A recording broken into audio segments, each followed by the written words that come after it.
Marahay na Banggi, bit-bit and closure order ipinapundukan City Treasurer's Office as in City Legal Office ang operasyon kan sarong gimikan sa Magsaysay Avenue, Kasubanggi. Huli kanda ipagkomple sa rekisito sa ibong kan mga notice of violations digdi. Alagad nakatalaan ining sa angatan paning kasong kriminal matapos magsinutil asin magpadagos sa pag-ako nin customer maski isinarado na. May report si Joel Sulit. Namundo si Alcalde Leni Robredo matapos na makumpirma na sarong establishmento komersyal o sarong gimikan ang pinakandado kan Joint Inspection Team kan Subanggi. Uli kang pirang notice of violation, alagad iniday nagkumple o nagsunod asin nagpadagos paning operation kan Subanggi. Sigun sa alkalde, matapos ang ginibong implementasyon kan closure order, nag-deploy liwat ang lokal na gobyerno ng plainclothes personnel para man i-monitor asin digdina na kumpirma na dawa ipinasarado na ini. Dai ini nagkumple o sinunod kan management imbes nagpadagos sa operasyon.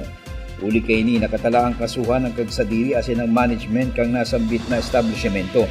Ang paduman man lang sa closure, itong paulit-ulit na ang violation.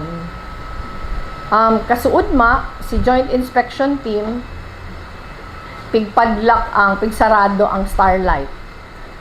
Pagkabanggi nag-operate. Kaya ma-file kita ng criminal case ngayon. They pwedeng pigpapawalang bahala ang syudad. Kada ko lang araw kaya dahil nakakalusot sila dati. Pero kunya dito napapalusoton. Dahil kada ko na nagrereklamo na nuisance nga ni. Dahil lalo na pag nasa residential area. Araw kaya Starlight na-receive mi kaya na reklamo kada ko lang maray. Dahil ang likod niya mga harong. Pwede ang permit na agaro restaurant na pwede mag-serve ng alcohol, pero gulpi siyang pa-event.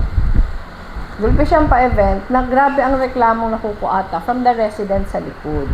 Nakaabot man sa alkade na pinambes na ining binalikan kan Joint Inspection Team asin pinatanidan o pig-reprimand. Nakapira na yan, para dumana na, para kadakol ng violation, kasi si pinaka-grabing violation. Dahil nagduman ang Joint Inspection Team, naglaag na ning closure, may kutob ako na ma-operate siya, nag-operate siya sa Banggi. And ko kitang mga affidavit, kang mga nagduruman. So, criminal case nang ipa-file. Nanutaran man, nakadakli sa mga violators, mga inuman o gimikan. Igo yan several, di ko na muna yung mention sa iba, pero igo several na nakapira ng violation. Grabe na ang reklamo sa neighborhood. Paulit-ulit manggiraray. Igwa man iba na kang sinita nag-comply, iyo ta si Maray. Pero igwang mga a few na paulit-ulit ang pagsita, dahil manggiraray. Sa ang pinaka-worst sa kuya, sinara ka na nga ni. Makusugon man ang buot, babagbukas pa. Para sa Naga Media. Ika ako, kita, ang Naga. Ang tabayan, ang iba pang impormasyong may kinaaraman sa Lambang Nagenyo, ang Naga Ngunyan. Sa ngaran kan sa kuyang pag-iriba sa Public Information Division na pinamamayuhan ni Jason Nyola. Ako si Riza Mostar Santos. Diyos mabalos.